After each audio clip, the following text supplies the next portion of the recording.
હાલો મિત્રો, તો આપણે ઘણા દિવસ પછી આજે વિડીયો બનાવ્યો છે. જે મિત્રો ખાસો દિવસ થઈ ગયા છે, 4 દિવસ થઈ ગયા. વિડીયો બનાવવાનું કારણ એક જ છે કે આપણે એડા લણવાનું ચાલુ છે અત્યારે, અને વરસાદનું વાતાવરણ તમે જોઈ શકો છો કેવું થઈ ગયેલું છે. વાદળા ને ધુમ્મસ હજુ દેખાય છે. જો મિત્રો આમાં દૂર દૂર લઈ જઈ બરાબર. ને એક વાર મારે એડા પાકી ગયા છે, લણવાનું ચાલુ છે. અને બીજી વાત મિત્રો કે આપણે આ વરસાદ જો પડશે તો કે આપણે એમાં નુકસાન નહીં જાય. એનું કારણ છે કેમ કે એડાની એક મિનિટ ઇયરફોન લઈ લઈએ આપણે, જેથી કરીને અવાજ થોડો ક્લિયર થાય. એડાની જે આ ઉપરની ખોળ આવે ને, હું તમને બતાવવા. આ જે ખોળ આટલી સખ્ત આવે કે એ એમ ન ઓલી થાય, સમજ્યા કે નહીં. આ પલ્લે એટલે તરત હળી જાય ટૂંક જ સમયમાં.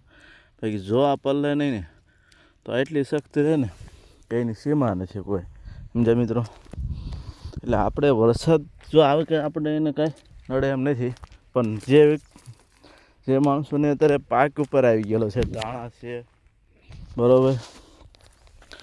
જો આ પાકા છે ઉકલ, જો આ જો એ સખ્ત છે બરાબર. આ જો આ દાબો નાખેલો હોય ને આ તરત ફાટી જાય.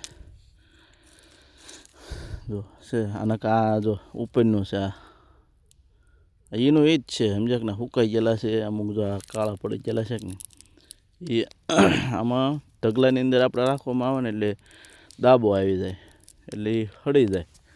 હળી તરત જાય પલ્લે એટલે તરત.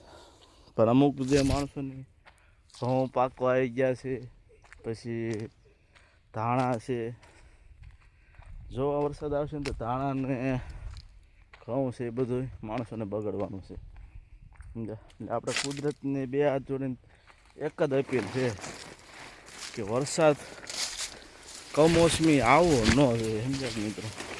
જો કમોસમી વરસાદ અત્યારે આવ્યો એટલે સમજી લેવાનું માણસને નુકસાન એટલે નુકસાન. કારણ કે ઓણ માણસ ચોમાસું પાક નથી લઈ શક્યો બરાબર. તો ચોમાસામાં જે ઘઉં છે, સિંગ છે, અન્ય ઘણા પાકો બગડ્યા છે માણસોને બરાબર. એટલે માણસને એમ હતું કે ભાઈ હાલો ભાઈ એક સિઝન નહીં તો આપણે બીજી સિઝન લઈ લઈશું, સમજ્યા.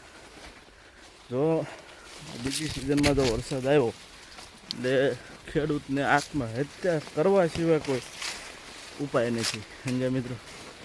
એટલે આપણે ભગવાનને એક જ અપીલ છે, વરસાદ આવો ન જોઈએ, જેથી કરી ખેડૂતને 5 પૈસા જે મળવાના છે, મળવાના તો ન કહેવાય, કારણ કે ઓણ કાંઈ ખર્ચ કરતાં વધે એવું નથી, સમજ્યા.